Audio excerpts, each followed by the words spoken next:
Senator Nancy Binay. Engineer Alcantara collected 15% commitment or about 37 million which was turned over to me and which I then delivered to Senator Binay at a house in Quezon City.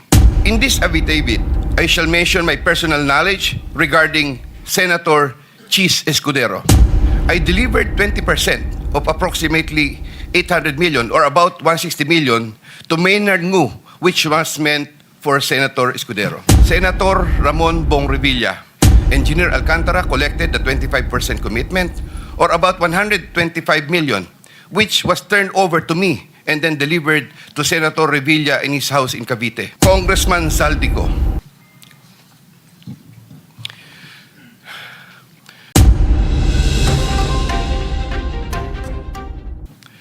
My personal knowledge regarding Congressman Saldico are set out as follows. Congressman Saldico one time called me to say that he met Engineer Alcantara and wanted to confirm, maayos bang kausap si Engineer Alcantara? To which I replied, maayos po. Engineer Alcantara then told me that Kong Saldico was asking for a 25% commission, and out of that amount, 2% was to be shared equally between Engineer Alcantara and myself. In his exact words, boss, hati na tayo sa 2%. Furthermore, Engineer Alcantara would tell me every time that he made deliveries of cash to Congressman Saldico in compliance with his commitment to Congressman Saldico. In this affidavit, I shall mention my personal knowledge regarding Senator Cheese Escudero as follows. Maynard Ngu and I are close friends and we go years back. He is also a close friend and campaign contributor of Senator Cheese Escudero. Maynard Ngu asked me to submit a list of projects. I personally submitted a list of projects to Maynard Ngu, and some of the items therein pertaining to Valenzuela and Marinduque projects were subsequently included in the General Appropriations Act. A copy of the list of Valenzuela and Marinduque projects is here to attach to this affidavit as Annex A. When I gave him the list and in relation to the commitment, I asked him, boss, paano to?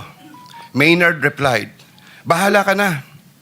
I asked, boss, okay na ba ang 20%? Maynard said, okay. After inclusion of the projects in Dagaa, I delivered 20% of approximately 800 million or about 160 million to Maynard Ngu, which was meant for Senator Escudero.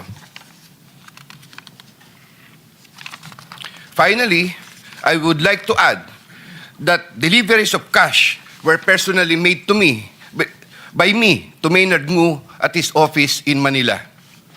My statements hereunder are based on personal knowledge and direct interactions with the personalities involved with great risk to my safety and that of my family members.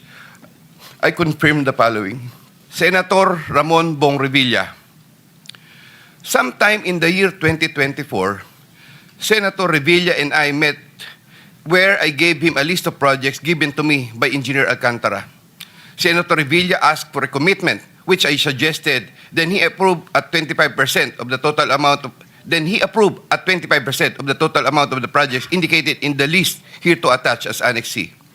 I relayed the 25% commitment to Engineer Alcantara and told him that Senator Revilla will appreciate additional contributions for his senatorial re-election bid. Engineer Alcantara collected the 25% commitment or about 125 million, which was turned over to me and then delivered to Senator Revilla in his house in Cavite.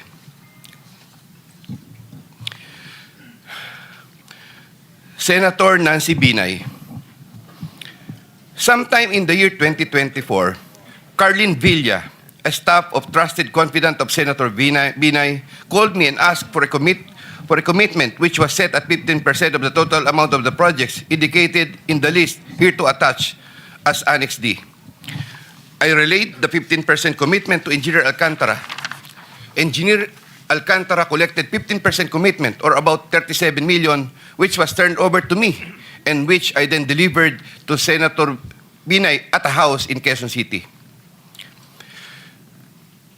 Given the complexities of the transactions and personalities involved, I humbly reserve the right to submit a supplementary affidavit if warranted in the premises.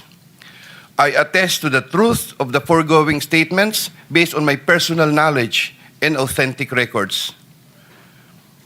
In witness or hope, I will be affixing my signature this day of September 2025 here, Mr. Chair.